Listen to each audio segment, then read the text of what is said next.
My name is Kimberly Flowers, and I'm the Director of Global Food Security here. Oftentimes through our work, when we talk about food security, we always talk about this growing population or dwindling natural resources or climate change impact or weak infrastructure. And those are important topics, but I think what we don't talk about often enough is youth and the aging population of smallholders. Here in America, many of you may know that the median age of a farmer is 58 years old. In sub-Saharan Africa, it's 60. And one of the challenges that we have is enticing young people to stay engaged in agriculture so that we can make sure to feed our future.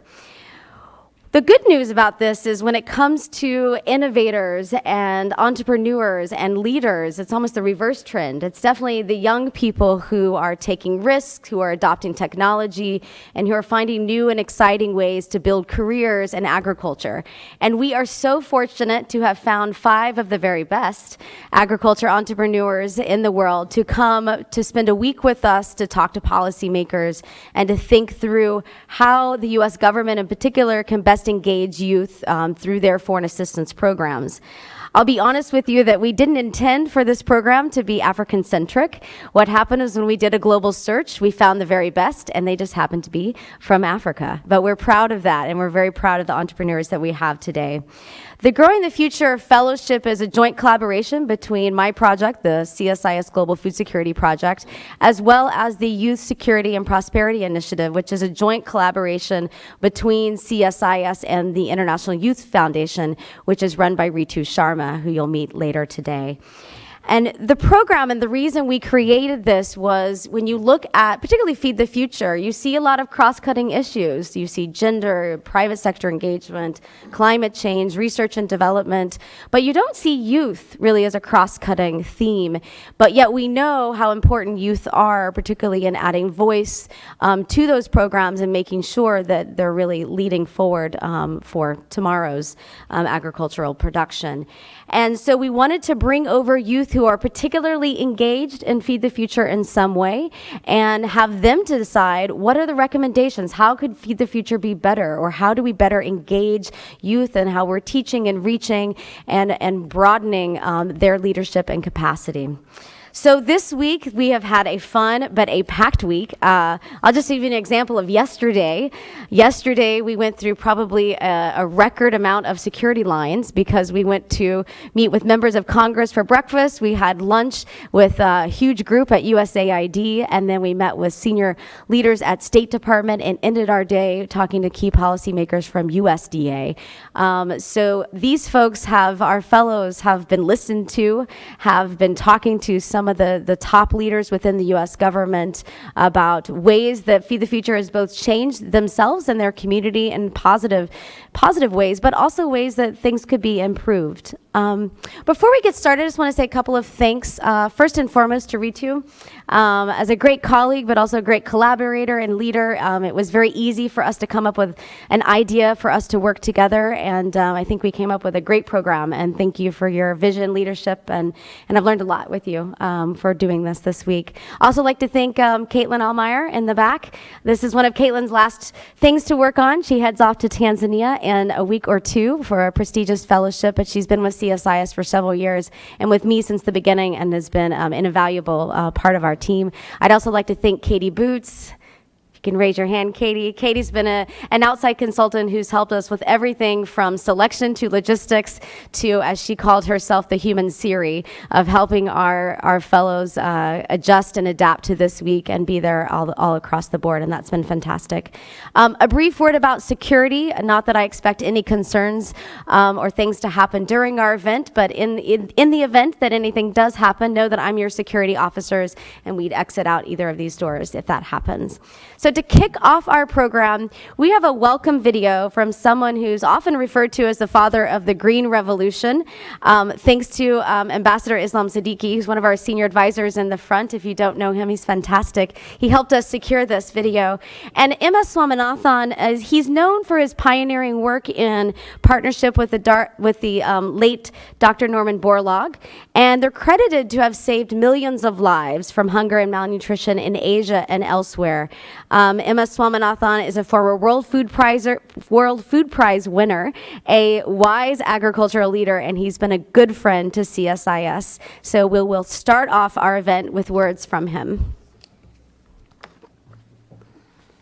Fiber and all other products.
So as our first panel comes up, just mention, what a great way to say transforming change agents. That's exactly the words that I would describe for the fellows that we have with us this week. We also have a few key experts who are going to help us on our panels today, and one of those is Trent McKnight, to my right.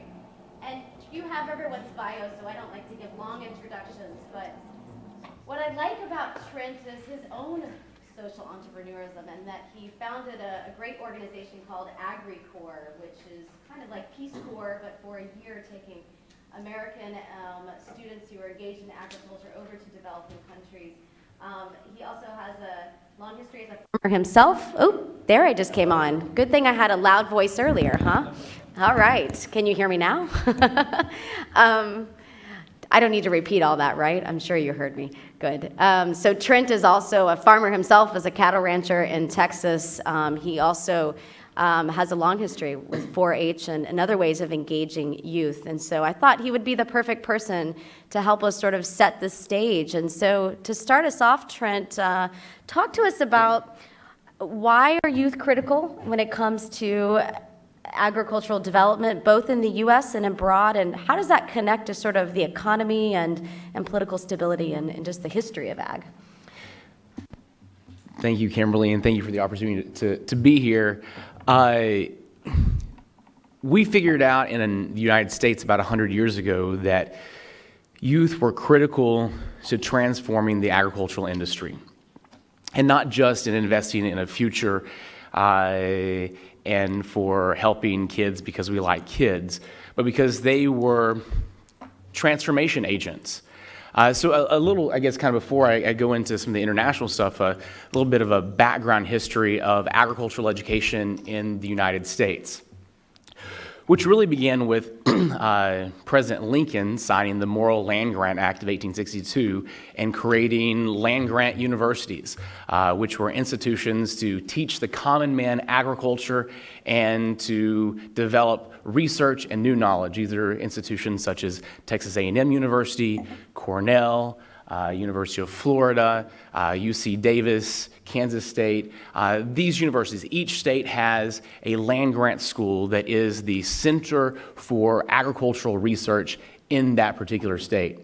And then a few years later, they decided that they needed to expand research, and so they developed more research stations around the state that were connected to the university, but they still weren't really reaching the farmer. So around the turn of the century, a cooperative extension service was created to extend the knowledge that was being created at these universities, at these land-grant universities, and extend that knowledge to farmers. So each county in the United States had an extension agent, and they were actually extending that knowledge and that research to the farmers. But again, they were reaching a problem because the extension agent looked something like me, and the farmer was an old guy and wanted to know, who in the heck are you coming to tell me how to farm? If this was good enough for my daddy, then it's good enough for me. So farmers, and I've realized this, the farmers, whether they're in West Africa or West Texas, they're all stubborn. They don't want to change. They're opposed to change. And that was the case 100 years ago as well. And as one county extension agent said in Jack County, Texas, if you can't teach an old dog new tricks, next year I'll start with the pups. And corn clubs and tomato clubs began to form, and later those became 4-H and the Future Farmers of America. And the idea of the corn club was to take, and they were all young men at the time, was to take young men and teach them new techniques and new technologies in specifically corn farming. So they would introduce hybrid seeds to these boys who were members of corn clubs, and they would go home to their father's farm, who maybe had 80 acres or 160 acres, or maybe he had a full half section of land, 320, and they would take 1 acre and they would use that new hybrid corn seed with improved methodologies and technologies on their father's farm, and the father would then see the next year, because the father was opposed to buying hybrid seed if he had seed corn that he had kept from the previous year's harvest. Why does he need to purchase new seed? And the next year he would see the fruit, literally, of his son's labor when his son's corn was 2 feet taller than his and had an improved yield, and he wanted to know how he could get his hands on that seed. So youth were used as transformation agents for agriculture in this country, and that was what really created the agricultural revolution and science revolution in this country that we continue with organizations such as 4-H and Future Farmers today, and it's transferable to other countries and has been around the world, and we'd love to talk about that later. Great, thank you. Nora, so Nora comes from Kenya, and Nora's I like to say ag nerd. That's what I call those that are researchers. I mean that as a compliment, of course. But Nora is a very intelligent ag researcher who spends a lot of her time mentoring young women and helping them understand why agriculture can be a viable career path. So Nora, I'd like for you to talk to us a little bit about why you got into agriculture, and what do you say when you mentor young people of why it's important, how it's not a dirty job, what they could do to make agriculture exciting as a career? Thank you very much. When from where I grew up, my mother was a farmer, and she'd take us to go and farm, and would also till other people's lands for us to get money. And back then, we'll even till other people's land, and my mother would promise us that you're going to get shoes to go to school. And it was not very interesting, because it was very labor intensive, And then secondly, I'm a girl, I'm a young girl. I need to look good, but then my nails look very bad, you know. So I didn't really have a liking towards agriculture. But then I've seen my mother really struggle. And so there was this program after after finishing my secondary education. And so I decided to go to the city. And my brother then was doing agriculture. He was doing computer engineering. So I went to the city, and I met somebody. Then this person told me, what courses would you like to take? And what I said is, I want to do computer science, like my brother. But then having conversations with that person, he told me, then you can change. You can change what your mother has undergone. You can change that. So why don't you think a course in agriculture, a course in nutrition, a course in food science?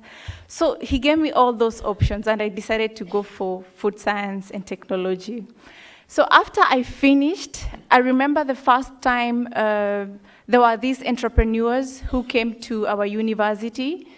And what I was doing was in my research project was enriching finger millet with whey proteins, because that was what my mother was growing, and every morning was just porridge, taking porridge to school. So one of the projects I did was enriching finger millet with whey protein, so at least we can have proteins, incorporate proteins in the diet. And I remember this person saw that in me, and he told me, can you write a proposal for juice production? I said, oh, yes.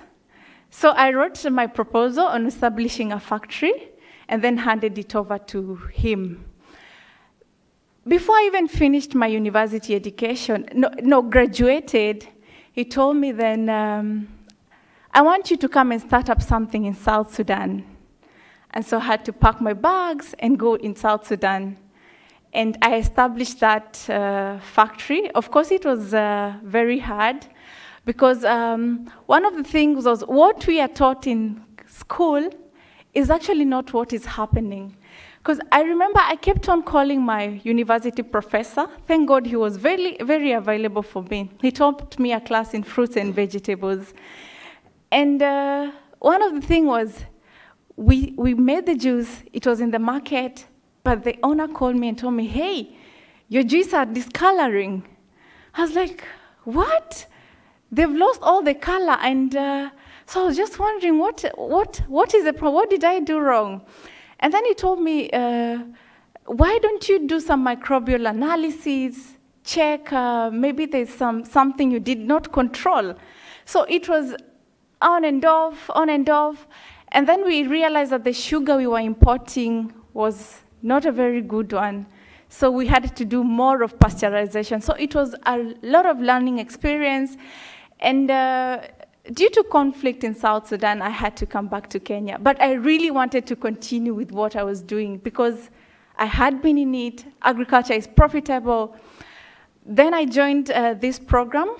It's a mentoring program where we encourage, where women are mentored to undertake agricultural research. And then I did my master's. But then I realized during there's a lot of discontinuance, whereby, yes, you start with agriculture, then it reaches a point, and then you just don't want to continue anymore. So these are some of the skills we are trying to give young people, that agriculture, it's broad. You can choose careers all the way from production. It could be agribusiness. It could be food processing. It could be biotechnology. It could be plant breeding. And all this, you can actually jointly develop solutions for the problems that you're facing.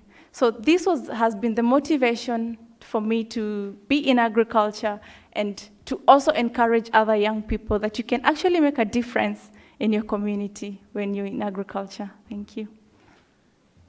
Thank you so much, Nora.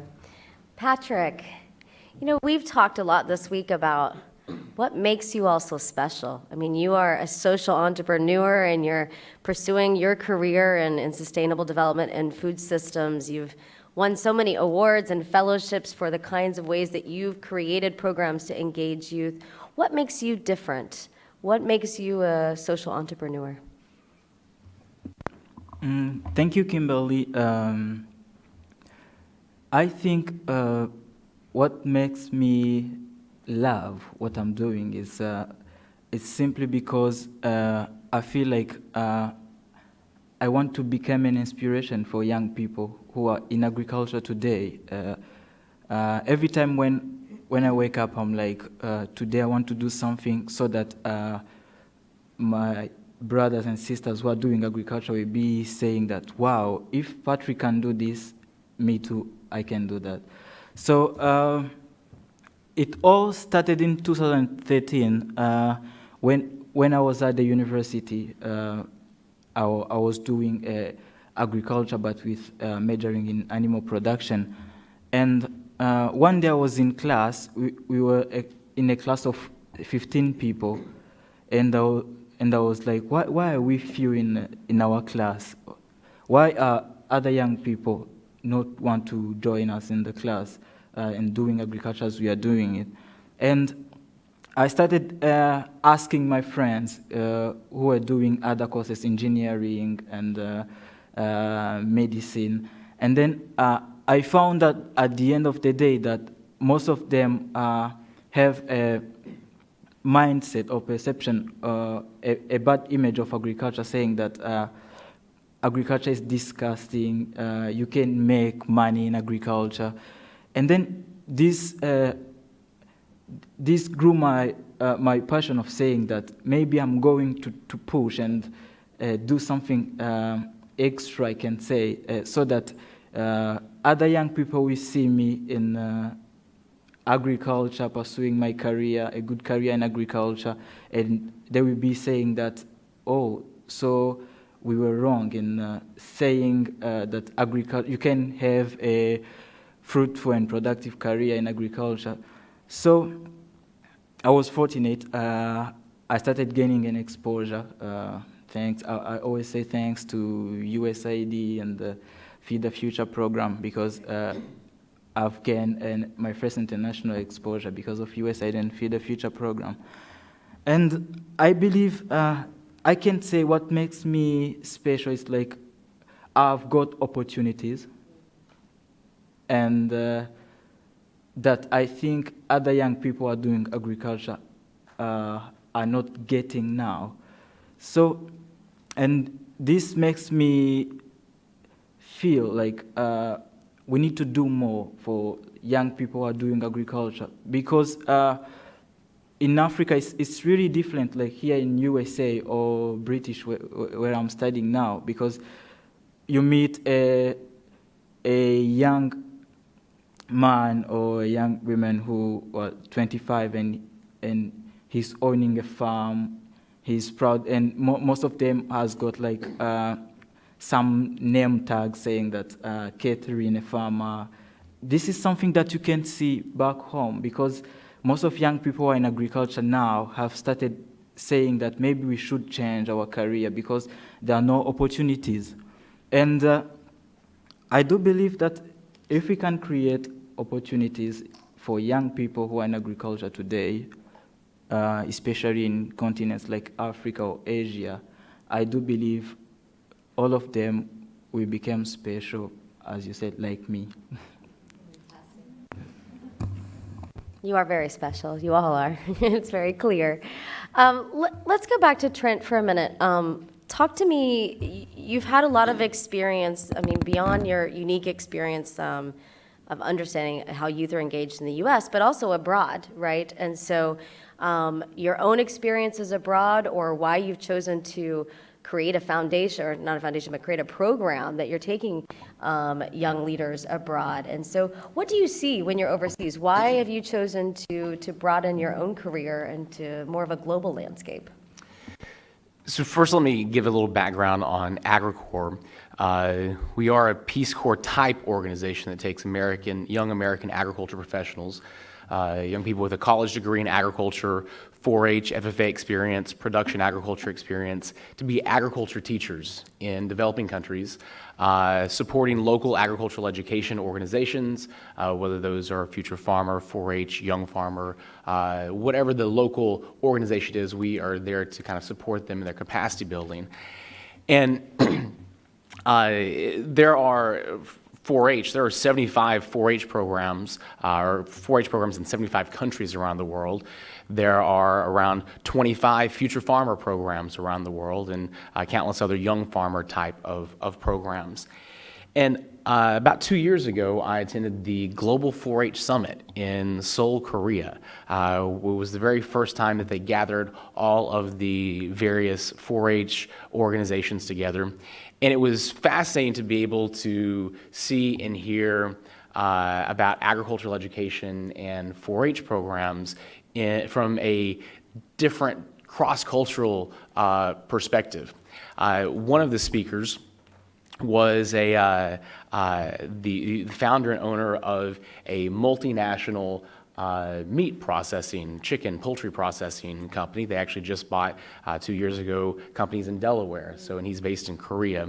But his very first project in agriculture was a 4-H project when he was 9 years old, and it was a chicken project. And he now has a multinational poultry processing company.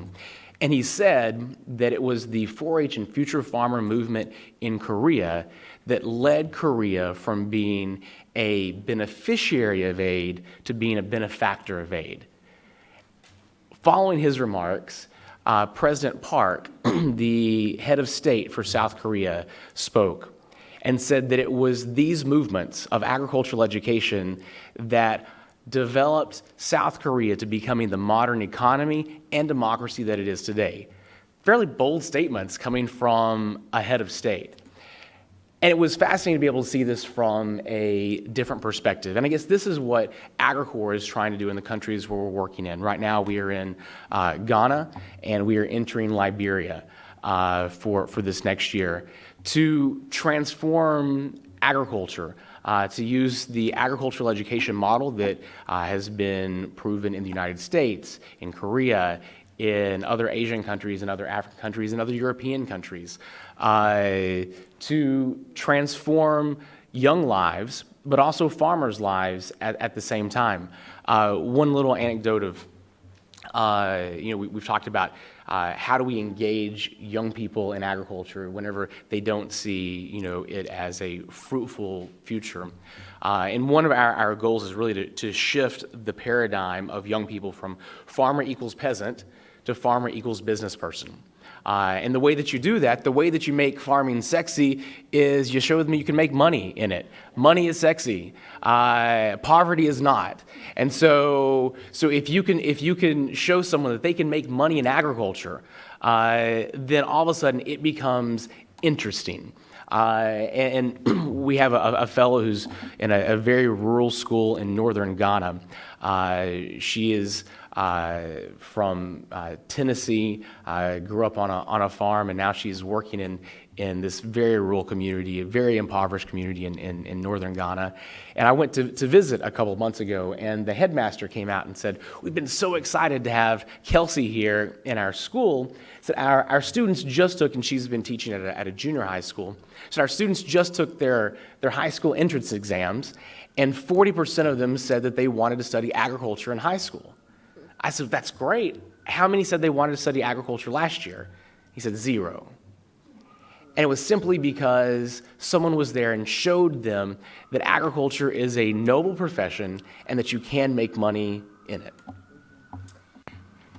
Patrick, I want to go to you next. As you hear Trent talk about how youth can transform agriculture, let's talk about Feed the Future a little bit. You mentioned that it's thanks to USAID and Feed the Future that's helped you get where you are today. So talk to us a little bit about specifically Feed the Future programs in the sense of what progress, what change you've seen in yourself, your community, your country, whichever, but also what are some ways that it can engage youth more? Okay, thank you very much, Kimberly. I think in 2014, I was selected by the International Youth Foundation to carry on a fellowship program in Kampala, Uganda, alongside with other 24 young people from Africa. And that it was a USAID-funded program, and it really helped me a lot in terms of developing my leadership skills. Because at that stage, I was in my third year at the university. I was always struggling on how, I was thinking about how can we as young people make agriculture fun and use agriculture as a tool to create like community sustainable solutions.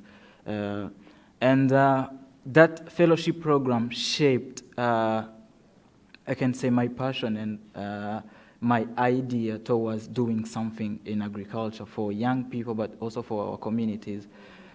And I think USAID programs and Feed the Future programs really helped me a lot in terms of designing and shaping my career. But also, I do believe that they did help other young people through trainings they are carrying out in our countries or in USAID and Feed the Future country of focus. But I think there are still some improvements. For instance, on my case, yes, I did some trainings for them, but there was no follow-up, I can say.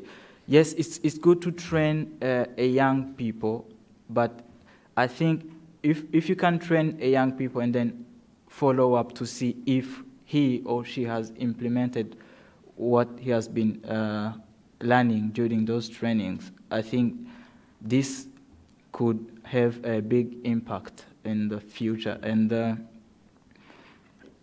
I think it doesn't have to be like a very big follow-up system or whatever. It can be just maybe one visit to see how that young man is performing on the field. Or it can also be by using social media, because today we have mobile phones, we have Facebook.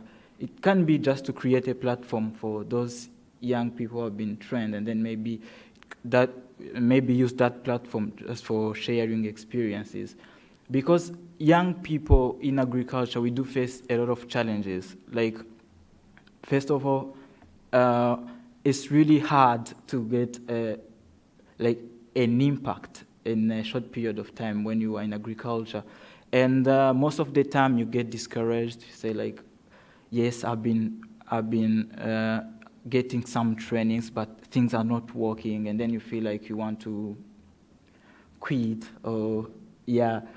So that's one of my recommendations that I can give to USAID and Feed the Future program, just to create a follow-up system for those trainings. Very important. Nora, what do you have to add to what Patrick is saying in regards to what are some ways that the U.S. government could better reach out and engage young people, or what would you change? Thank you very much. I've been involved in this program, the mentorship program, and mentoring is a very, very powerful tool in terms of spanning up careers for young women and the young people in agriculture.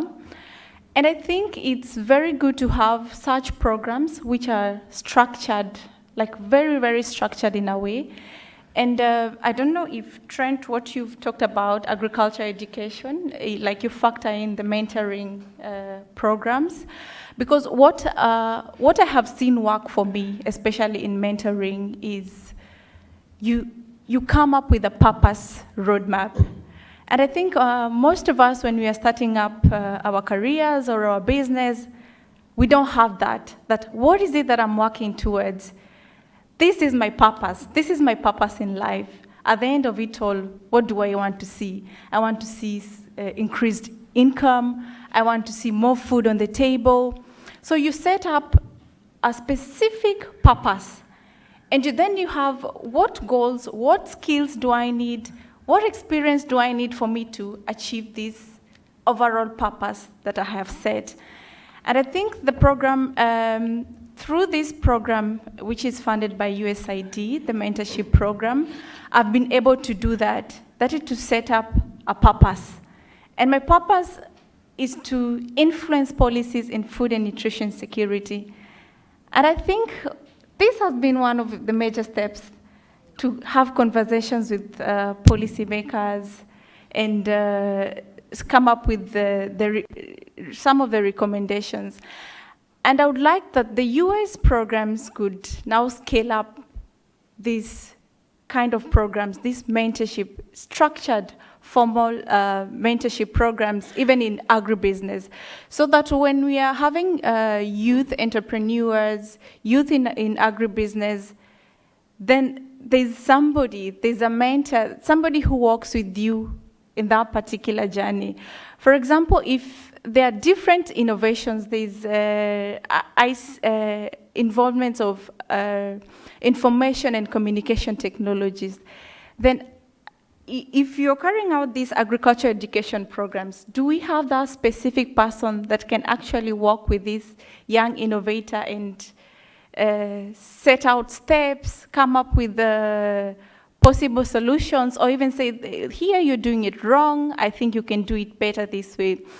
And not only in the areas of innovation, even in terms of research, I think we need programs that would encourage more young people to incorporate ICTs, that is information technologies, into agriculture so that it's very, very fashionable, it's very exciting, it's very interesting for the young people. So these mentorship programs should scale up and for young people to be engaged also in agribusiness. Thank you. May I follow up on two things? First, on Feed the Future, youth should not be a cross-cutting issue. It should be a separate silo category in and of itself. Youth is a cross-cutting issue in agriculture in the United States, never worked.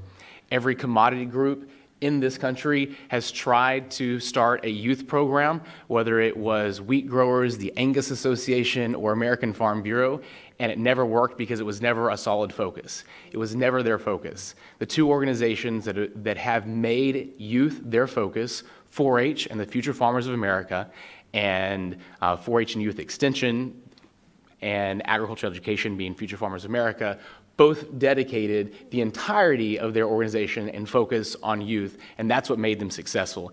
Anytime that youth was simply a cross-cutting issue, it was always put off to the side and, oh, by the way, we ought to organize a little thing, a camp for the youth, and we'll talk about agriculture, and there was never any impact.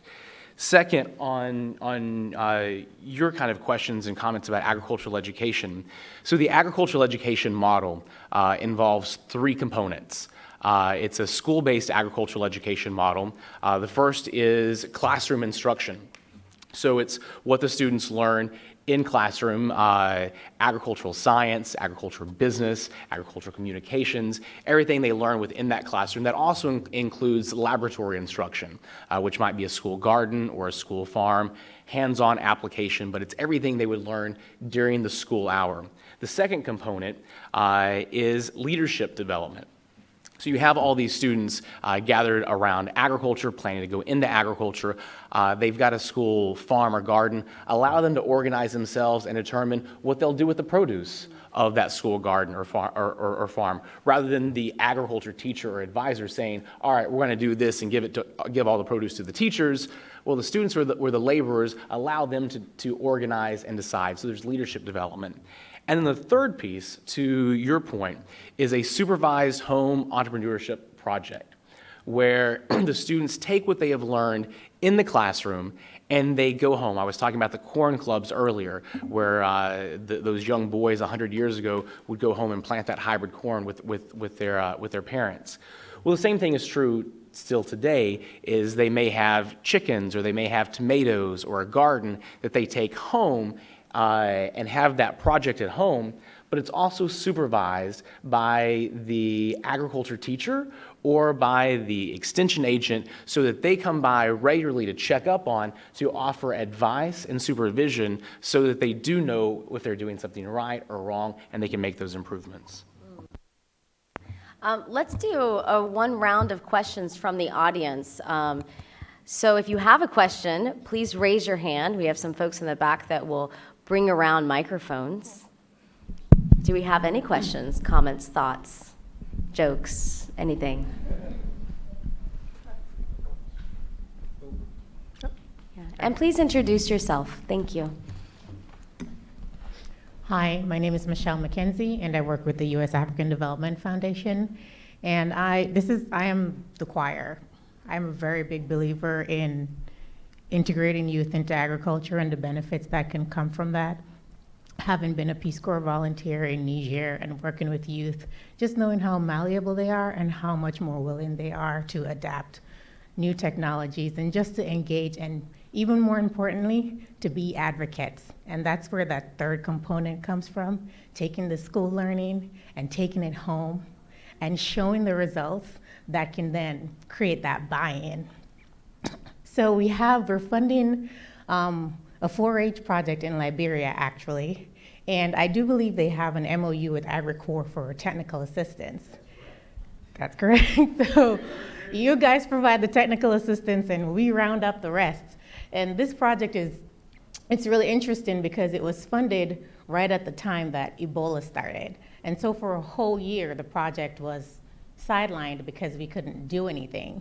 And so now everything is being ramped up again. They had the trainings for the persons who were supposed to be the teachers to start. We're starting 71 programs in, I think, 6 counties in Liberia. And just as the pictures come in, seeing just the passion and the glee on the faces of the students, and they made us a video that they sent to us, and you're like, you can't buy this stuff. And you certainly can't instigate the same type of passion and energy from adults. And it's so true what you said about, well, if you can't teach an old dog new tricks, let's teach it to the pups. And I really do believe that that is one of the main ways forward. And in terms of how to integrate youth into agriculture, it's definitely through programs like these and changing that mindset, that paradigm shift in how agriculture is viewed. I know that the One campaign had sort of a splashy, sexy campaign that they launched a few years ago where they had sort of African celebrities to do this ad to sort of reach out to young people to say, look, agriculture is cool and it's something that you can definitely make your way forward in as a viable sort of economic activity. And that's definitely the way that we should be going. And I so agree with you about it not being a cross-cutting issue. It has to be its own silo that gets specific and dedicated sort of action and interest. Otherwise, it can just get swept to the side. And on the issue of follow-up, so important. So many people assume that because you've trained someone once, that's enough. Training is an iterative process. You have to do it over and over. So to the extent, well, maybe it's just a one-time follow-up to see that implementation is happening. So the idea of having a metric where you say, well, number of people trained, what does that mean? They were trained, but did they even show up for the training or for the food? And so what did they do with the training afterwards? How are they implementing it? How are they progressing? What are the results? Just my comments. Thanks. Thank you so much. Let's take 2 more. One over here, one here, and then this, and then unfortunately that'll have to be it because we have to go quick, but that's okay. Please introduce yourself as well. My name is Cody Etlin. I work for a consulting company here in Washington, D.C.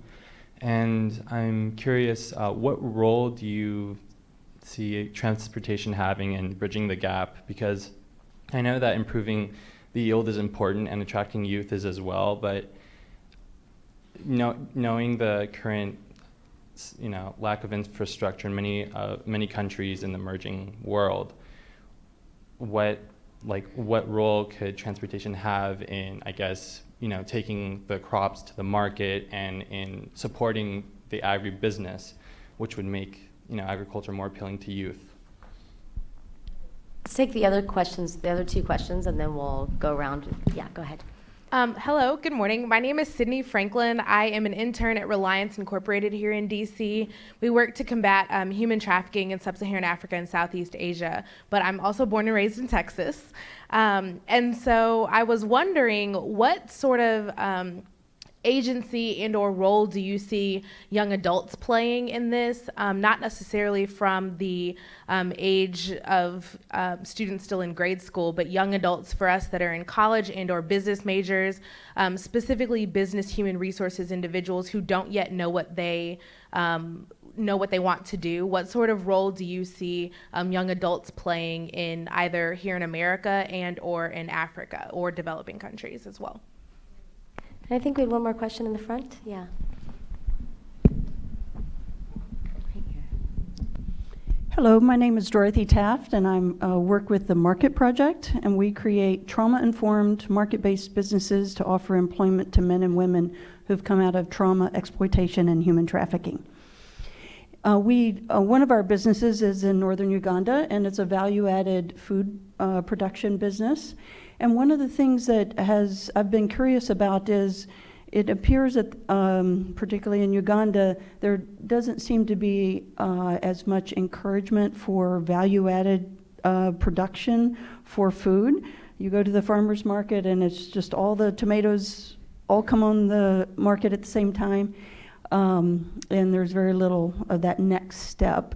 And we are trying to take a different approach to create a more viable business model.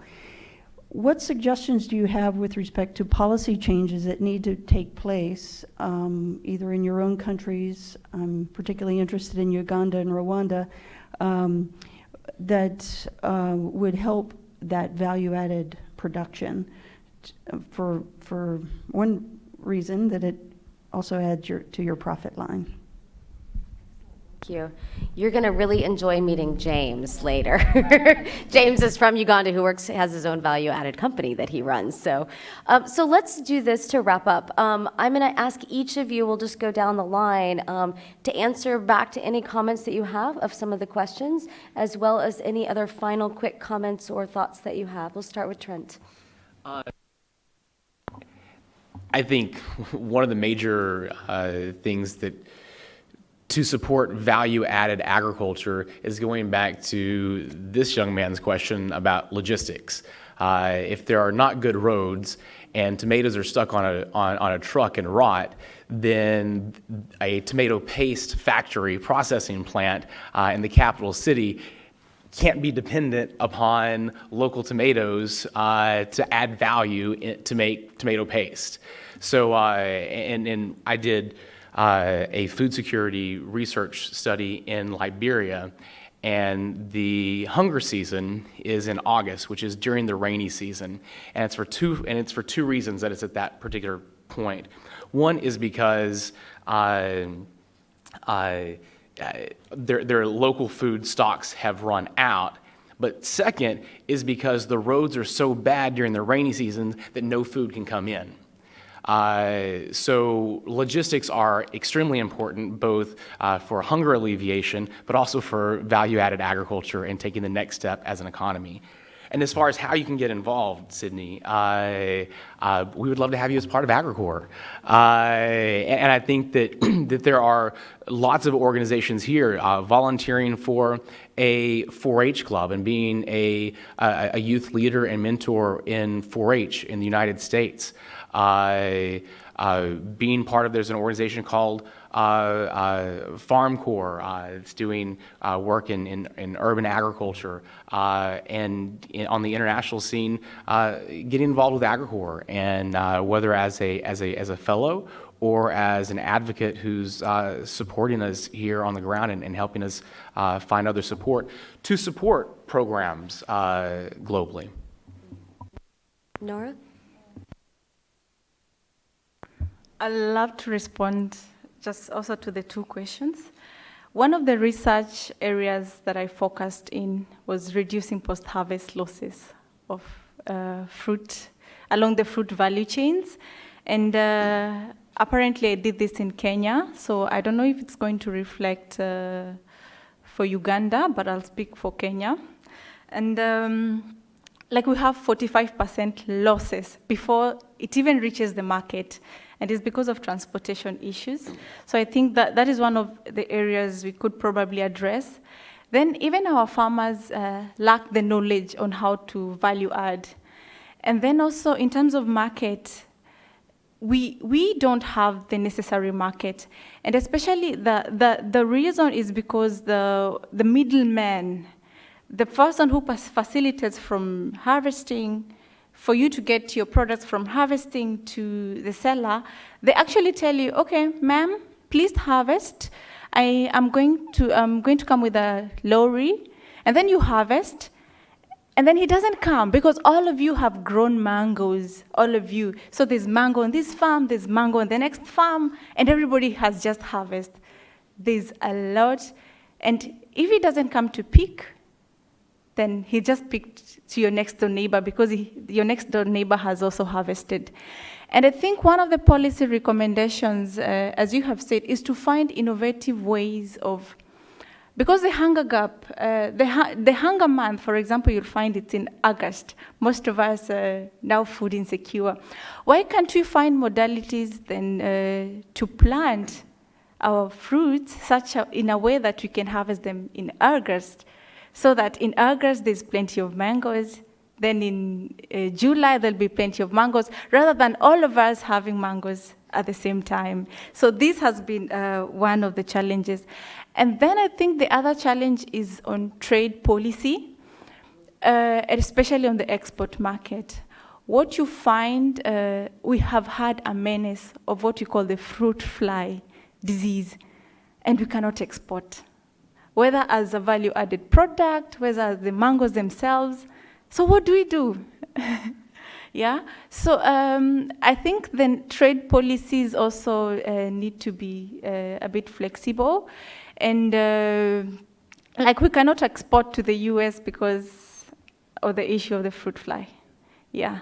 So that has been a very great challenge, and then we have all heaped up. So I think we need to give lots of trainings on value addition, because I know we can dry the mangoes, we can make pulp, and also just educate the consumers themselves within ourselves that actually you can eat dried mangoes.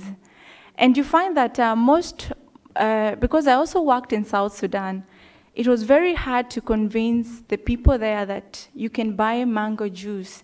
They say, why should I buy mango juice while I can eat the mangoes? Yeah, so there's also a lot of education that needs also to go to the consumers. So there's a whole mix of issues that needs to be addressed. Thank you.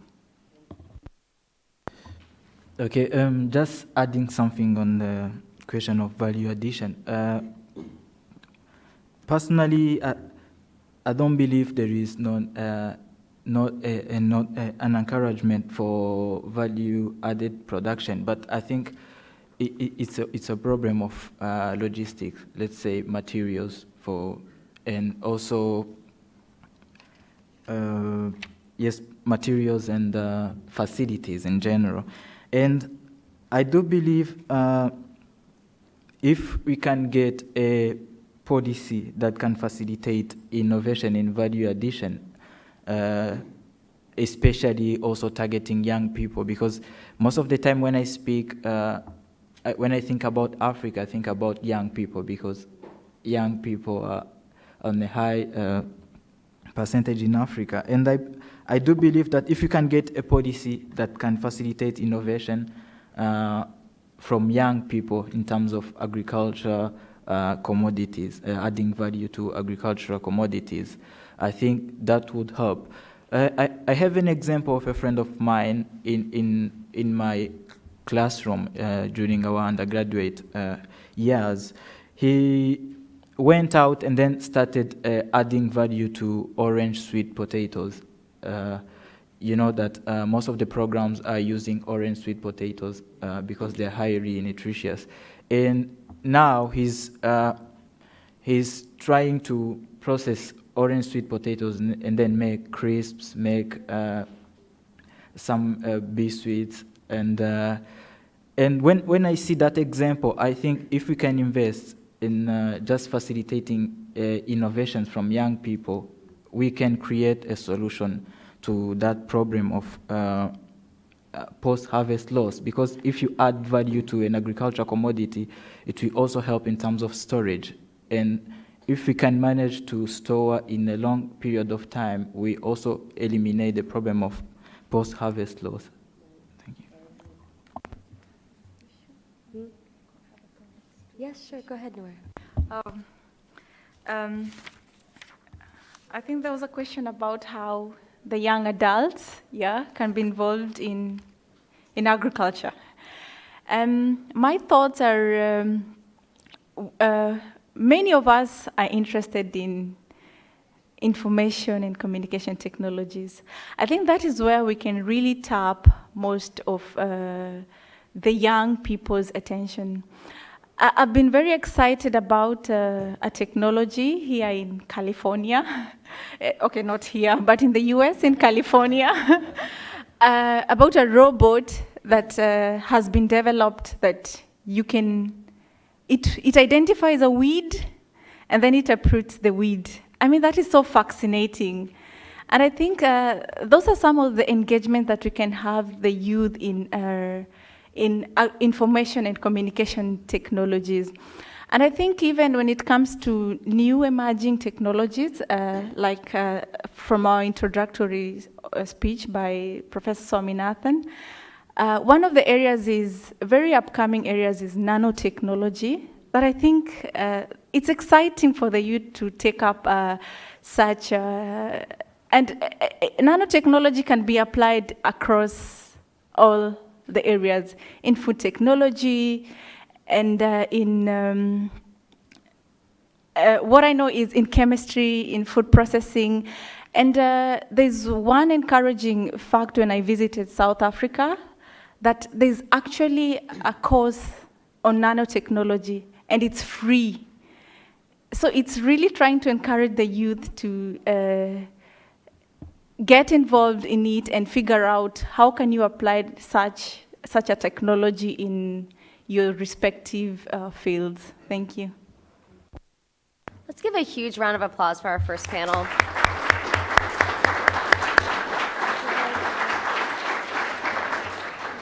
And now our second panel will come up that will cover some other issues.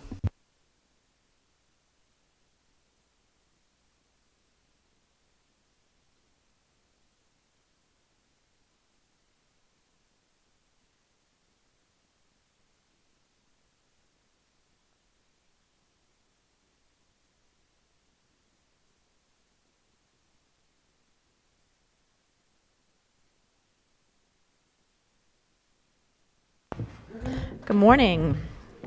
I'm Ritu Sharma. I run, as Kimberly said, the Youth Prosperity and Security Program here at CSIS. Thank you so much for being with us this morning, and I'm really delighted to see so many young people here interested in agriculture. So I hope we can inspire you a little bit to stay in this field. Let me introduce our panelists, and then we'll go right into our conversation. Julie Howard is a senior advisor and associate provost and dean for international studies and programs at the Michigan State University. She is responsible for advancing their international strategy and developing external partnerships, particularly in sub-Saharan Africa.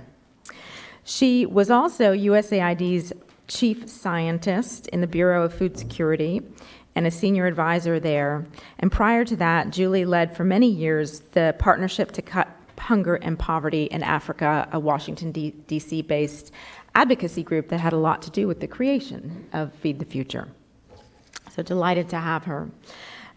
We also have, I'm going to try to do this in order here, James. I'm going to massacre your last name. How do you say it? Just call me James. James K. James K. He's an award-winning Ugandan business entrepreneur, and he leads a firm called Agricultural Solutions for Africa, RASA, which works in the coffee supply chain and also another supply chain, which he'll talk about in a little bit. Next to him is Innocent Jumbe, we call him Ino for short, from Malawi, and he is involved in a project funded by Feed the Future called the Malawi Improved Seed System and Technologies Project, the MIST project. And finally, we have Samuel Karyaf, who is from Liberia, and he serves as the executive director of the Liberian Innovation Foundation for Empowerment Life, an organization that utilizes integrated community development activities and empowerment tools. So we're going to particularly focus in on this panel on the multiplier effects of youth agribusiness and how that can employ more and more young people in Africa. Okay. So, Julie, starting with you, maybe you can give us the big picture here, as you've just, I think, recently published some work on youth employment in Africa in agriculture. So give us a sense of kind of some of the demographics, some of the trends in this space. Sure. Thanks very much, Ritu. And I just want to say a big thank you to CSIS for having these outstanding young people here and around Washington. I think, as I've said on many occasions to Kimberly, I think that this is a really underappreciated issue so far in Washington and by USAID and State Department. I think it's particularly important for CSIS to be in this space because engaging youth in agriculture and agri-food systems is not only important to develop agriculture and food systems, but it's also increasingly an issue of national and global security. So I just came from Nigeria, where I think there's a really present reminder of what happens, when you don't create alternative economic opportunities for youth. So folks there are very, very focused on what's happening in the northeast part of the country, and particularly the attraction of youth to groups like Boko Haram and stability. So continuing on the big picture front, we know that 60% of Africa's unemployed are youth, and across 32 countries in sub-Saharan Africa, people in Africa regard unemployment as their top priority. So Michigan State, just a small word on our work. We're expanding work in this area, our work, and thank you to MasterCard Foundation for supporting this area. Again, for these reasons of not only developing agricultural systems, but really the need to provide alternative economic opportunities for youth for stability purposes. My colleagues, David Shirley, Tom Jane, Amy Jameson, and Andrea Allen, we're just about to release a paper, research that we've been doing over the past 6 months, supported by MasterCard. I just want to highlight four key results from that work. And the first result is that, not a big surprise, we're seeing very rapid economic transformation across many countries of sub-Saharan Africa. And we're seeing labor moving very sharply out of farming. But there are a couple of implications there. First is that we have about half or more than half of young people and labor in particular living in and working in rural areas of sub-Saharan Africa. That means that even though labor is shifting out of farming and agriculture, you still have a large block of people in rural areas. And so agriculture and farming is going to remain the largest absolute employer for some time to come. So it's very important to pay attention to it, even as we're seeing economies sort of rapidly urbanize. So a couple of things, and really this plays to some of the comments made in the earlier panel. So people think of agriculture, and when you talk to youth and you talk to people, they think of on-farm agriculture. But really the opportunities for agricultural development in the agri-food system are much, much broader. And so there's sort of a perception problem, as we started to talk about in the earlier panel.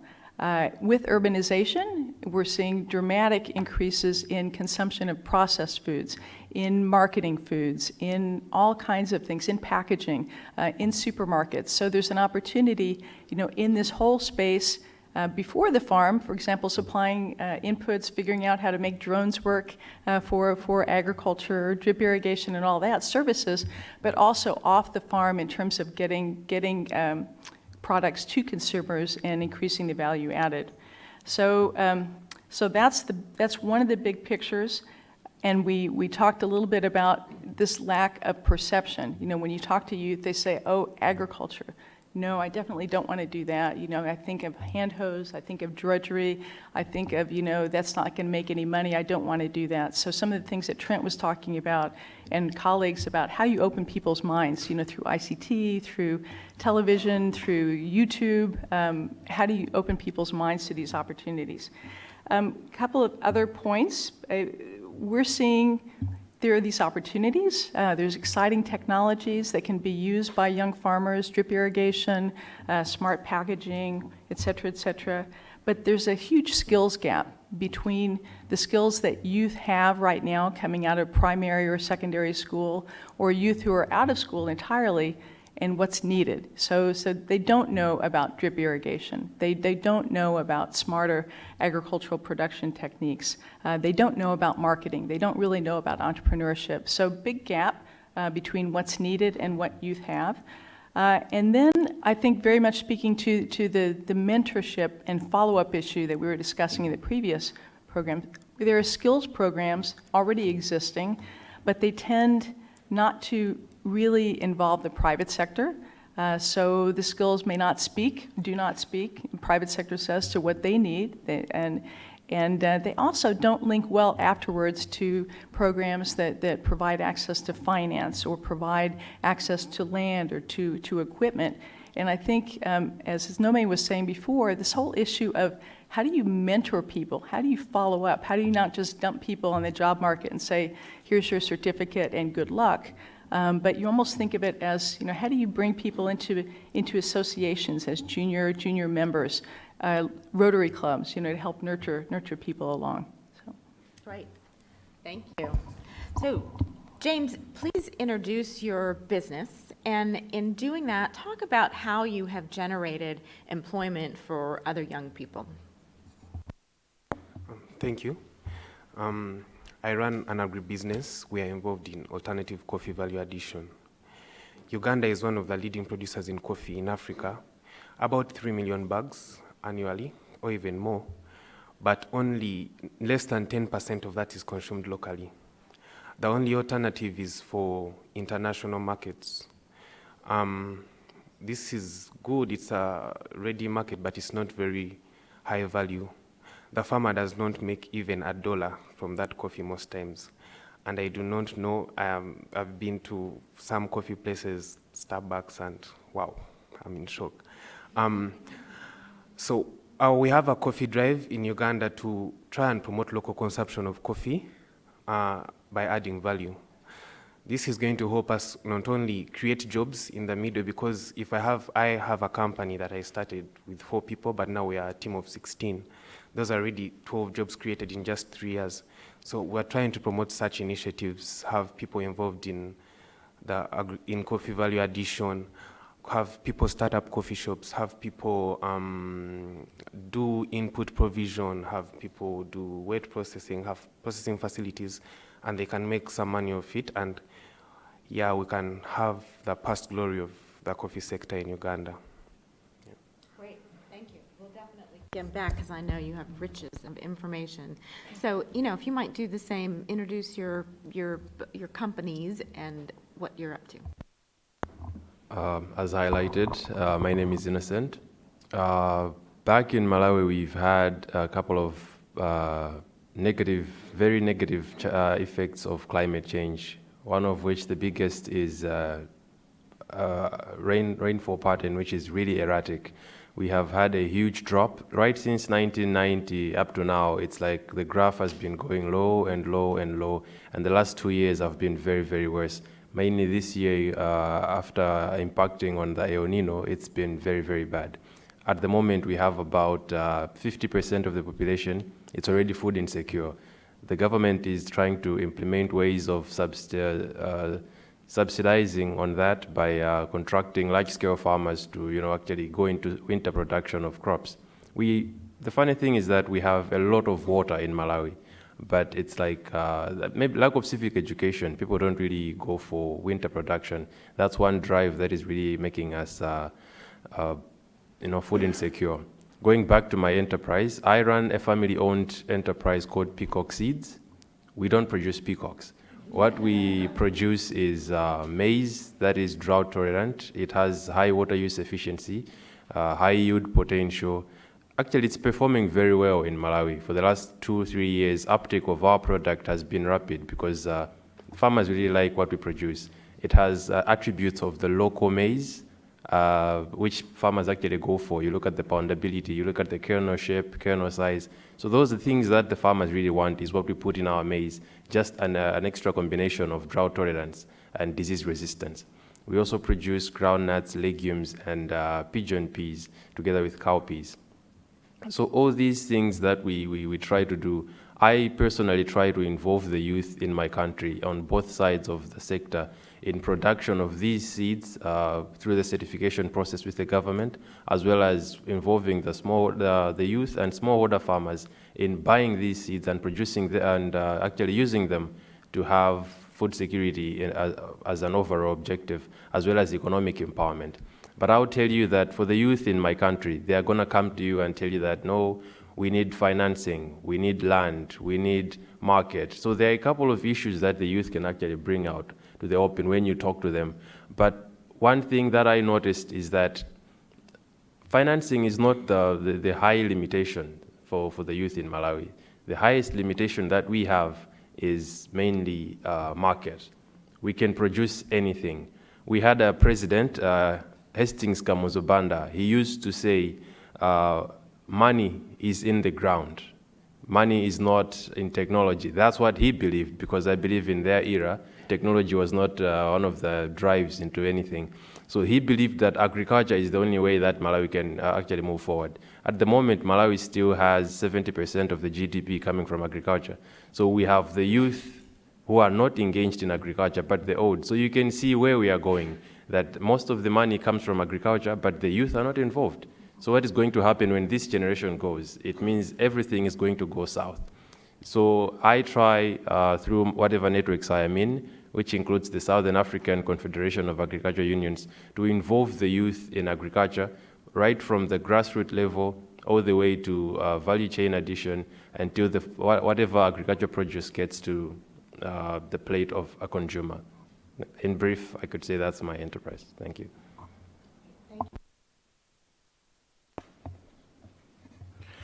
Okay, thank you very much. Good morning to all.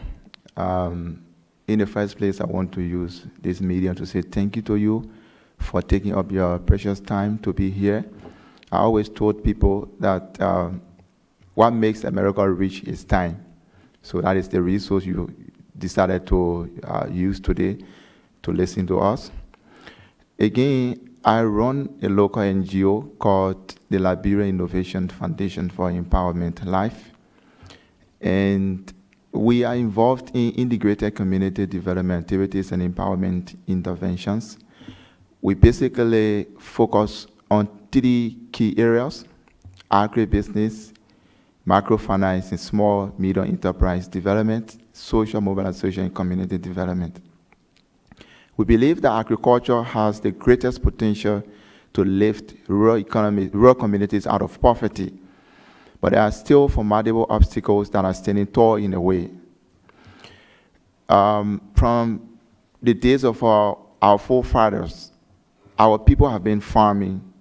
Over 60% of our GDP comes from agriculture, but it is unacceptable to note that farmers in my country are considered poor people. On the reverse, in the US, when you say farmers, they are considered rich people. We believe that our story needs to change. I actually come from a farming background. My grandparents were farmers, but now my parents are no longer farmers. There is a huge gap that we need to bridge. Young people in my country do not understand that agriculture has a potential to create wealth. They see agriculture as an obscure, unacceptable, and bad practice. they think that if they go into agriculture, they wouldn't make money. So my organization, the Liberian Innovation Foundation for Empowerment, is doing a whole wide range of works, integrating young people into understanding agriculture and business. The reason why our people are so poor is because they depend solely on subsistence farming. They farm and they only feed the family and sell a little. So we are now coming in with a whole wide range of business skills, developing their capacity and giving them the needed skills that they will be able to connect to the market. They will be able to add value to the commodity that they produce so as to create wealth and build the rural economies. We focus principally on 3 key issues. We want the farmers to have food security. We also want the farmers to have economic efficiency, and we want social equity. The government, even our Christmas during December month, the government spends millions of dollars on buying rice from China, from India, from Thailand, to give it as Christmas food for government employees. We believe that with the kind of a soil that we have, it is imperative that we embark upon robust actions that will enable us become food secure. I come from a country that has over 20 natural resources. I always told people we don't even need to start mining our golds now. We don't need to start mining our diamonds now. Maybe we can reserve them for future generations. We need to embark upon agriculture. Agriculture can make us rich. We have the quality of soil. We have the natural vegetation. We are a country of 4.2 million people. We have over 6 major rivers. I'm not talking about smaller ones.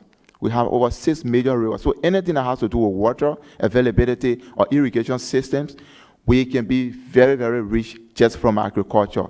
My organization, the Liberian Innovation Foundation for Empowerment, has been empowering communities up to date. We've been able to support over 2,300 farmers. We have projected to be able to empower 10,000 smallholder farmers by the year 2026.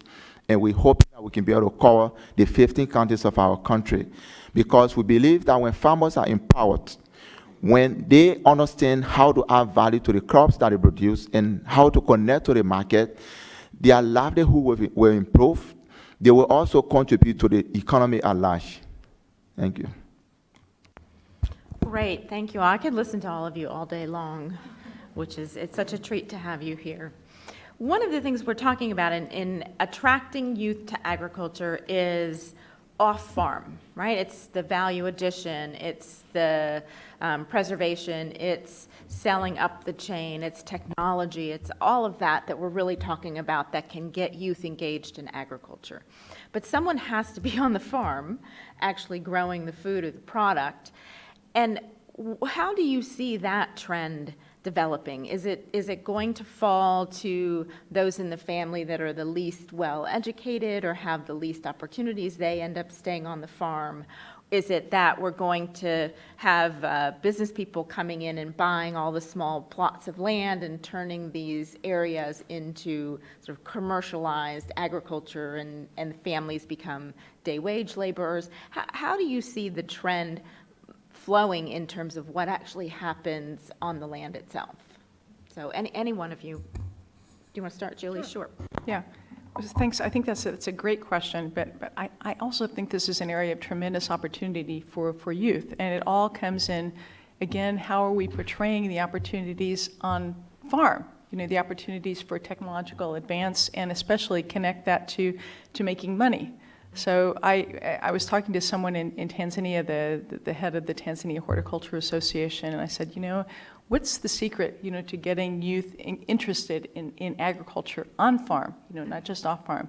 And she said, money and technology, and you have to keep changing things up all the time, right? And the good news is that we we have opportunities to do that. So if you think about drip irrigation, you think about using greenhouses, for nurturing seedlings, for horticulture.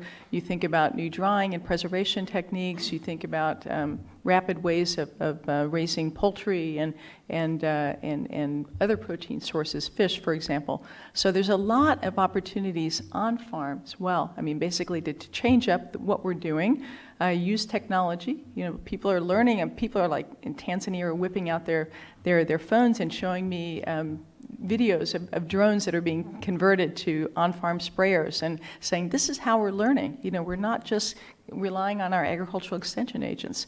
So I think it's that same process. I mean, it can be sexy, it can be, even more important, profitable, but I think a lot of it is going to rest on the shoulders of these folks who are here with us today and other really important role models, back home, because I think it's not for us old people, not you, Rita, but okay, to say this is what you should be doing, but you guys who are actually and you girls, who are demonstrating this is the way forward. You can make a living at this. It's very interesting. This is not your grandmother's or your grandfather's agriculture anymore.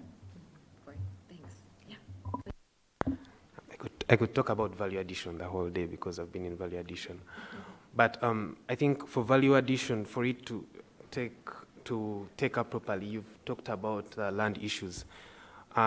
We have to accept the fact that we are in Africa, in Uganda, over 70% are smallholder farmers, and we have to learn how to work with that. So, for example, I'm going to talk about coffee because I've been involved with coffee. One of the things we're trying to promote under the coffee policy with USAID is the implementation of the coffee policy, which promotes the farmer ownership model. The farmers actually need to own their own processing plants because it may not be very profitable for an organization to say, let's come and do this. I'm going to go to her. I'm sorry about I've heard about that fruit plant and I've heard it's a bit redundant. One of the reasons it's redundant is that we do not have that many mangoes. One of the Kenyan factories that was employing over 1,000 people and producing mangoes just closed shop in Uganda and went back home. Yeah, so I'm digressing a little bit, but the value addition needs to be, the farmers also have to do some value addition. So when I come as an agent, for example, to pick coffee, I need to find it at least processed to a certain level, then I can take it to a roaster, which is maybe expensive. Then the other thing about value addition is that it has to be demand driven. There has to be demand at the end. It is one thing to produce dry mangoes and everything, but I'm going to tell you the truth, in Uganda, no one is going to buy dry mangoes. They're just not going to do it. In my home, I live on less than a quarter an acre, my family home, and we have 2 mango trees. So there's no reason I need to buy dry mangoes. So you could say I'm adding value, but there's no demand and there's no profit from it, so it is not helping anyone. Yes, so we need to focus on demand-driven alternatives. The juice is going to work very well. My coffee is working very well. So, but yeah, it needs to have a demand side to it. Someone needs to be paying for it so that it can be sustainable and profitable to the entrepreneur. Thank you. I want to talk about maybe 3 or 4 dimensions that I look at how we can engage more youth into agriculture. I'm looking at a person's background. For instance, I come from a farming family. It's been there for generations. It's just a matter of diversifying. My grandfather did livestock. My father was also into livestock. I'm doing maize, so we alternate. But what I'm trying to say is that for most African families, the parents don't really show their youth that agriculture is a business. We look at agriculture as a survival instinct. They only go to the farm in November. By June, they're done. They don't give a damn. They're going to wait for November to go and plant a small piece of land. But I've been told that agriculture is a business. I've been shown the finances that go on. You know, you look at the investment that you need to put in. You look at the time frame for you to get your harvest, what you have to do in the process. All that chain, it actually opened up my mind to say, you know what, this is a business that somebody can embark on. So looking at background, most of the youth don't have that in them to say agriculture is a business. In addition to that, exposure. Even if they are not from a farming family, but they can be ways that we can expose the youth to actually innovative ways of agriculture. Myself, I always give a testimony of myself. When I was growing up, what I knew was that a tractor can only handle a 4-disc planter, or something that can only manage 4 rows, until I went to South Africa and see a 64-row planter. That to me was a drive to say, okay, now this is agriculture beyond what I know. That set me a milestone to say I can move and do that. But for me to have that, I don't need 1 acre of land. I need a large piece of land. Then it's up to me to go back home and look to my government and say, you know what, I have this business venture. I find myself partners. I can involve a lot of people coming in that I should go to my objective. One other problem that the youth have that makes me different from them is patience. The youth today want money today. If they're investing in a business, they want to get money in the soonest time possible, even if it is 24 hours. That's it. That, to them, that is a goal. So they don't have the patience to say, okay, I can buy 200 head of cattle today, I'll nurture them for 2 years, then I can be able to get my profit. That time itself, to them, it is time wasted. Indeed, it becomes expensive. You have to put in a lot, but the profit component of it is a lot. So we look at those type of things. Then on the other hand, I wanted to talk about a market drive. As I mentioned earlier, and as he said, he introduced it, what we need is, across the value chain, we need to have a drive. There should be something that is going to pull everybody. In secondary school, we learned about force, and then there was the pushing force and the pulling force. And we all know that the pulling force is one that wins than the pushing force. Because if you're having a pushing force, you actually put in your back into it, you won't get the impact that you want. But if you have a pulling force, it is much easier. So we should just try to create a vacuum, and highlight the opportunity to the youth to say, there is this opportunity here. What are you going to do about it? We shouldn't tell them to say, Nora, can you do this? Because she's not going to do that. That is not her drive. Just give her an environment where she would say, okay, that is something that I can do. You expose her to how she can get to that, and then actually they can go into it. Thank you. Great, thank you. Samuel, you work directly with farmers in your program, and how do you see, is there a generation that will take on doing the actual farming? I'm sorry, I have a huge fear. And that fear is, after our forefathers, after, like my grandparents, my parents are no longer farming. My father is an insurance expert. And so all of my siblings, we are all like okay, in the city, and people are pursuing different careers. So there is a whole generational gap. And I would tell you, the issue of land for farming in Liberia is now, there is no need to maybe fight for land to farm. I come from a family that owns over 6,000 acres of land, because this is the way it works in Liberia. There are customary lands, there are sectional lands, these lands are passed on from one generation to another. So that is how we inherited it. So what we need to do is to facilitate access to information, knowledge, or education on agriculture.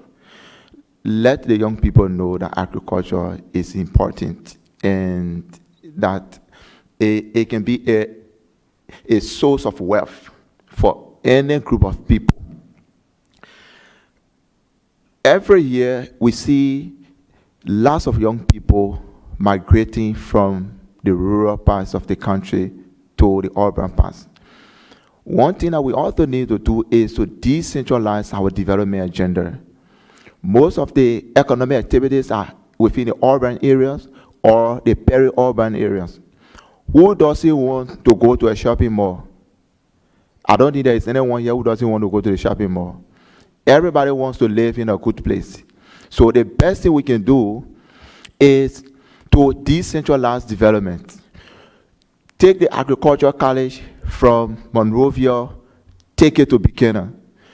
Take the CARI, which is the Central Agricultural Research Institute, take it from Banga and take it to Swakoko, from Banga to Swakoko. Let us decentralize our institutions. Then you get people attracted to the places that are agri-centered. When you do this thing, you're going to be motivating a lot of young people. Another thing we need to do is, within our institutions of higher learning, there is a serious need to develop strong and effective policies that will see young people are integrated within our learning institutions, especially on agriculture. One key step that our government has taken that really makes me happy is that they've made the agriculture college free of charge. So you can go there, you can pursue a degree in agriculture.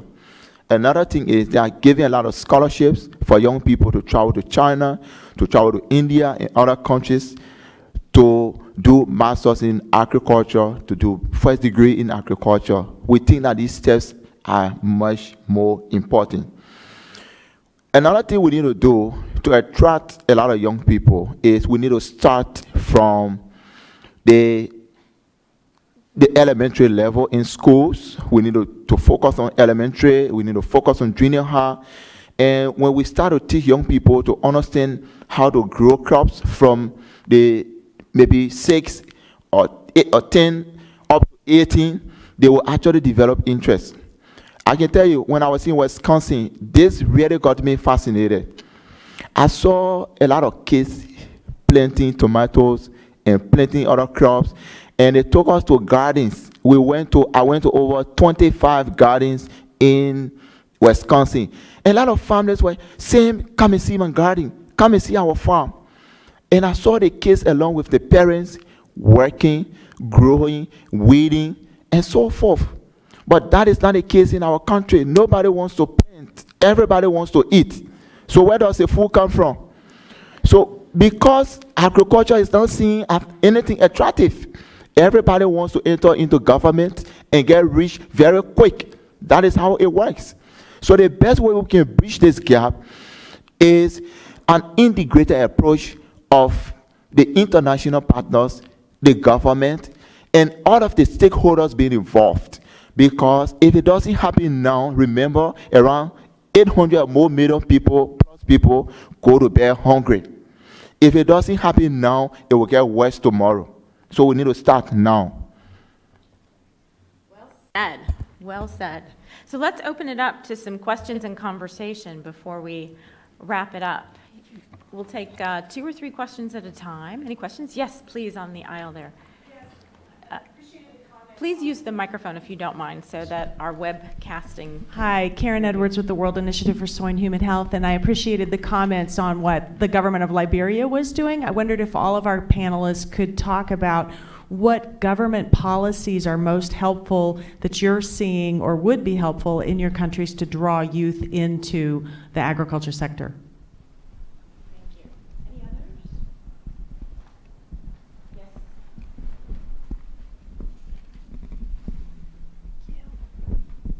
Good morning. My name is Beth Ann Sirocco with World Vision.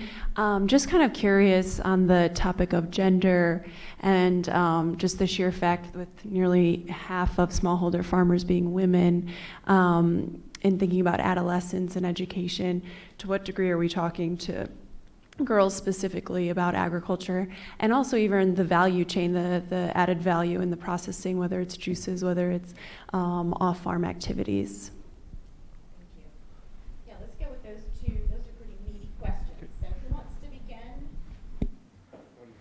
Let me take the one of the government initiatives.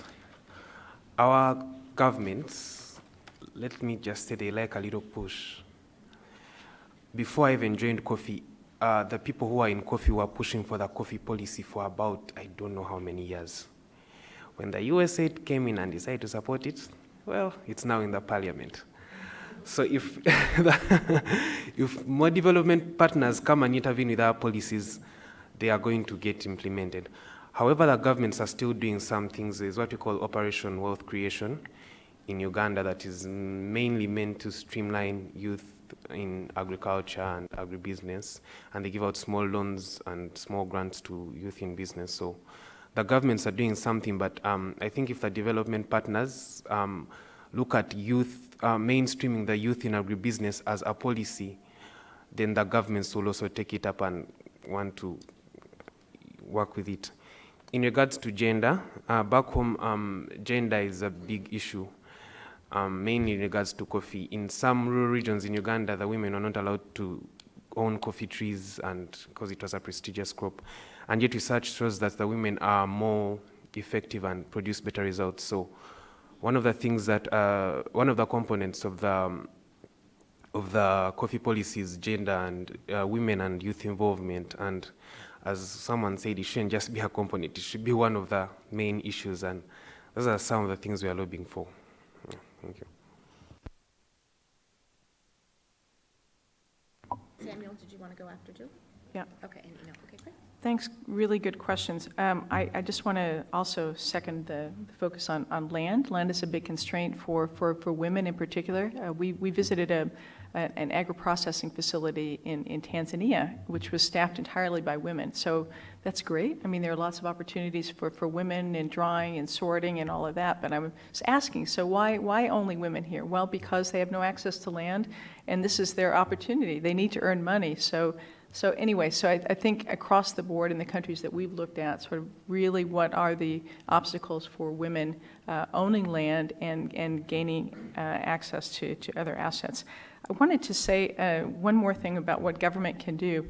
When we were in Nigeria recently, really noting the impact of the government policy that all flours and cakes and pastries must have at least 10% cassava flour content. So as a way of stimulating demand for a local product.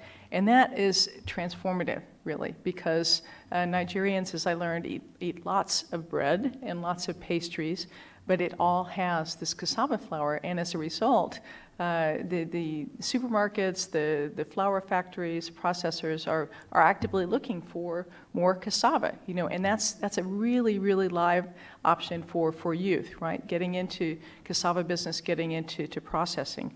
But I think, one thing that's really changed as a result of our work over the past 6 months is thinking, it is government policy. Government has a big role to play in sort of finance policies and coordinating skill in finance, but really looking for ways to integrate private sector, inviting them to the table to inform curriculum development, to really think purposefully and engage them in opportunities to, well, how would you be interested in providing internships?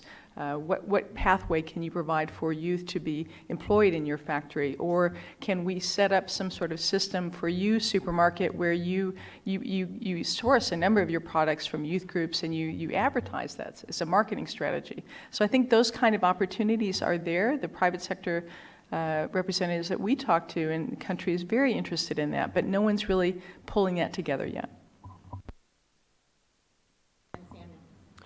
Just to respond to our question, on government policies that can actually draw youth into agriculture back in Malawi, the government doesn't really have that much interest in specifically saying these are policies that are driven towards the youth. They just have policies in agriculture. So that's covering the whole wide scale, not specifically narrowing down into the youth. But I can assure you that in the seed industry, under the Seed Traders Association of Malawi, the youth component, we usually meet once in a while informally, and we actually talked among ourselves, and we agreed that we should not wait for the government to have a policy to drive youth into agriculture. As us, the youth, in my network that I have, we pioneer employment of youth into agriculture.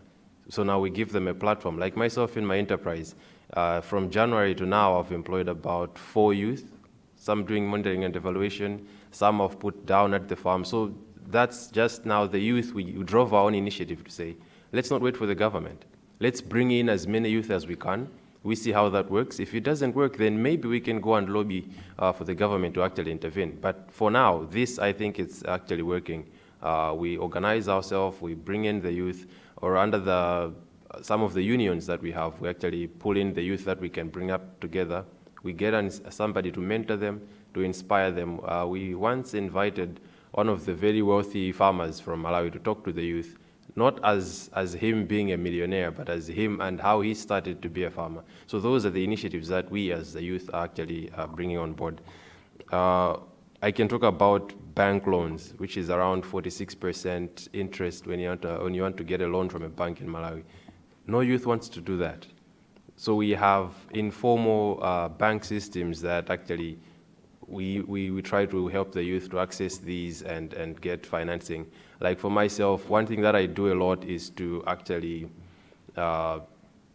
testify for the youth to a bank. If they still insist on going to a bank, I can also talk to the bank and say, this is one of my growers. If you feel that it's right, give them a grant, I'll be their surety. Anything goes wrong, you come to me. So actually that is working for me back in Malawi.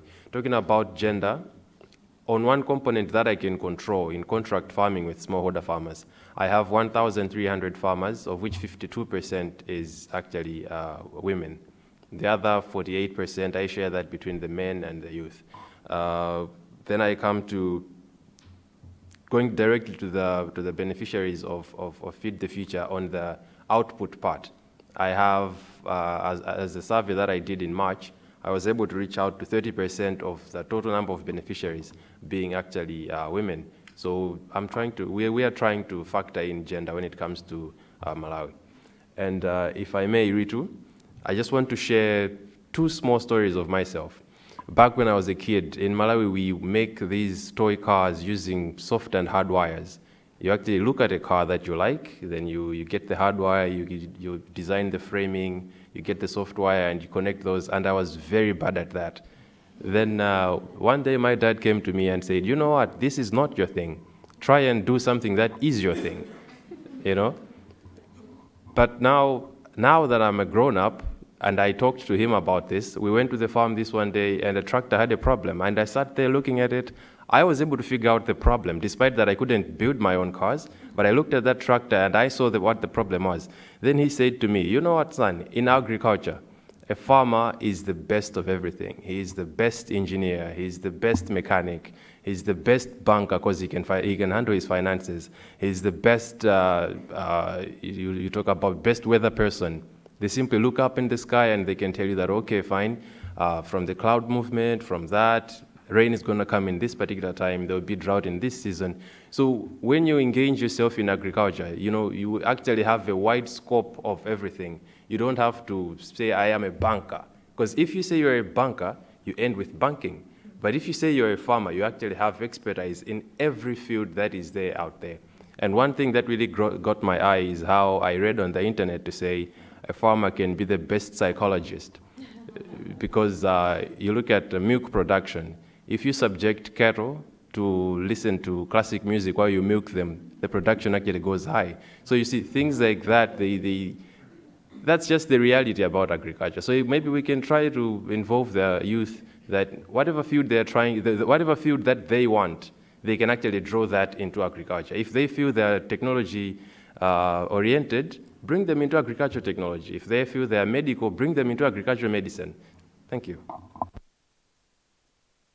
Love that story. So, Samuel, please. Okay, so let me just go to the second question before coming to the first one. One good thing we've done over the period of our works as an organization is to be gender sensitive, to focus on both men and women as our project beneficiaries. When you talk about farming in my country, the key custodians of farming are women. And I can tell you this. The role the men play in farming in Liberia is to do the clearing, clear the site, and then the woman does the rest. She plants, she does the weeding, she takes care of the crops, she does the harvesting. So to be quite frank, when I grew up with my grandparents and I saw that my grandfather would clear and then my grandmother would have to do all of these works, those were some of the things that inspired me. So it means that women can become better managers of agriculture, they can become better managers in the area of food security. And so what we've focused on has been educating women on adding value to their crops. Another thing we've done is clustering them into cooperatives. The best way the women can be stronger against the men is if they work together. And I can tell you this. We've done it for some time and it's worked. When we started clustering women from our goat cooperatives, our goat strain project, into a group of 25 across districts, we saw that the women were really, really committed to this cooperative, to working together. And understanding that they needed to not grow under the goats, but they also needed to focus on adding value to the goat. And so it really worked for us. Today, I can tell you for sure that a lot of women in District Number 1 and District Number 2 in Grand Bassa have improved greatly. Economically, they've improved. They are now able to get money and support their family. Whereas before then, they were waiting for the men to come in with the money, and they were like sitting on, I would consider a gold deposit, because the man only does the slashing or clearing and he's gone. So you manage a farm and then you do everything, you turn it over to the man. But now they understand, we've taught them how to manage a farm and how to be able to save. And that is why we've also combined microfinance and small medium enterprise development with our agribusiness works, so that the women will farm, they will be able to save, they will be able to invest and reinvest. Let me go to the second question on the issue of policy. Sam, you'll have to make The that first point short. Yeah, very short. Sorry. Okay, on the issue of policy, there are still parts of policies back home, but our problem is the implementation. What we need to do to integrate young people into agriculture is to kind of motivate them to take on agriculture or agribusiness, is giving subsidy to young farmers, giving subsidy to young people with organizations that are focused on supporting farmers. Thank you. So please join me in thanking our panel this morning. Excellent. Excellent. So we're all going to go back down.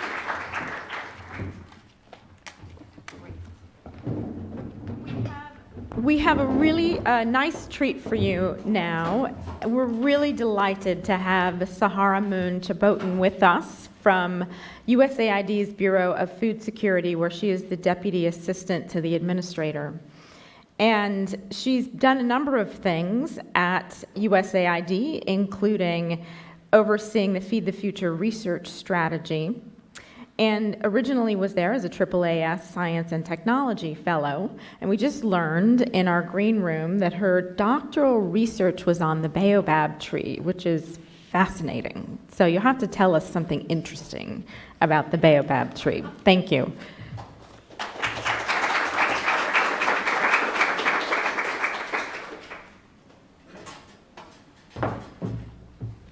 Thanks, Ritu. And thank you first, of course, to CSIS for having us here and for organizing this event and for giving us all a chance to hear firsthand from youth working in agriculture, but not just working in agriculture, also building the agriculture sector. And that's very exciting. On baobab trees, I'll just say they're the awesomest tree in the world, and you can grow them here in DC if you keep them in your apartment. They have wonderful little bonsais. So that's the cool factoid I'll share with you, if you can find a seed. To all the fellows, your stories were amazingly inspiring. That was so amazing for me to hear how you are working, and it makes me so proud to know that in some small way Feed the Future is supporting your efforts and your activities. I think as today's discussion made clear, youth are critical to the future of agriculture and of course are critical to the success of Feed the Future's efforts around the world. Youth bring the kind of innovation, the energy, the enthusiasm that we saw today, and they're bringing this to the agriculture space, and in doing so, they're bringing transformative solutions to many of our biggest problems. We heard so many great stories today. I'd like to share with you just one more example of how engaging youth can really have an outsized impact in agriculture. In 2014, Feed the Future hosted a conference in Uganda on youth and agriculture. During this event, 5 entrepreneurs met and they decided to join their ICT companies together to launch a new venture that they decided to call Akorian, which means farmers in a local Ugandan language. Through Akorian, they launched a new enterprise that aims to provide up-to-date agricultural information and best practices via mobile technology to farmers in Uganda. So using a smartphone, an Akorian village agent will collect a farmer's records, their bio, their demographic data, their production data, what kinds of inputs they have and need, what their product supply is. They'll map the cultivated land using GPS, and they'll create a profile for that farm. The farmer can take that profile to a bank and use that as a basis for getting credit. So this right there is a very transformative way to impact that farmer's ability to invest in his or her own farm. The village agents from Akorian are also using their smartphone to provide extension services to farmers on topics such as better agronomic practices, weather forecasts, market prices. They're also providing digital financial services such as savings, transactions, and credit and crop insurance to help farmers improve their own yields. Additionally, in partnership with some Feed the Future funded programs in Uganda, Akorian is helping to employ thousands of youth in services like digital profiling and management, some of what I just described that these agents are doing, collecting soil samples and analysis, ordering and delivering of agri-inputs, plowing, mobile money services, the list goes on and on. So if you think about this, just through one small youth-led enterprise that really came out of bringing youth together and giving them a forum to meet each other and connect, many, many more farms in Uganda are growing through this injection of capital. Yields are improving because of access to the latest best practices, and thousands of youth are joining the agricultural workforce. This and I think even more so the stories we heard today are what the future of youth-led agriculture in Africa and around the world can look like. I think it's clear youth entrepreneurs are key to the growth and sustainability of Africa's agricultural sector, and Feed the Future is committed to continuing and growing our work with youth. Going forward, we're looking at a lot of things across Feed the Future, as obviously we're heading into a transition. We're thinking, how can we continue to grow, learn from our experience in the last years, and really continue to make Feed the Future the program that will continue to generate the impacts around the world that we need to see. So we're considering how can we improve and expand our youth-targeted programming, and we're looking at new ways to expand funding, which would really help to catalyze youth-led businesses. So the recommendations that you all have made here today, in meeting with us yesterday at USAID and in meeting with policymakers around town this week, your recommendations will be so very valuable to us, and we are certainly taking them into consideration. And so on that, I'd like to thank you for taking the time away from your businesses, away from your organizations, to come here to Washington and to meet with us and to share your valuable expertise. I'm particularly excited to see where each of you will go in your lives and with your enterprises. I hope you will check back in and share your stories with us. And I'm excited to see the impact that you will continue to have in your homes. Thank you.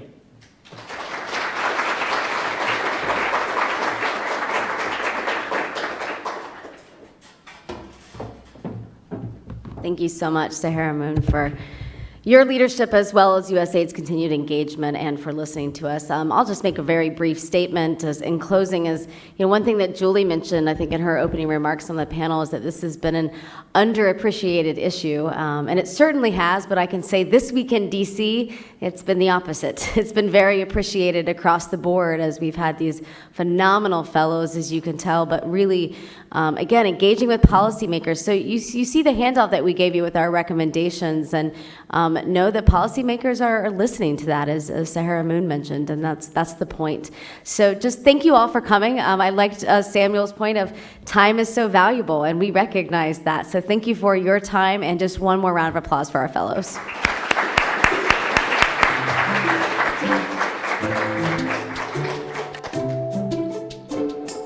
Feel free, we have about 15 or 20 minutes in our schedule. If any of you want to come up and talk to the fellows, now's a good time.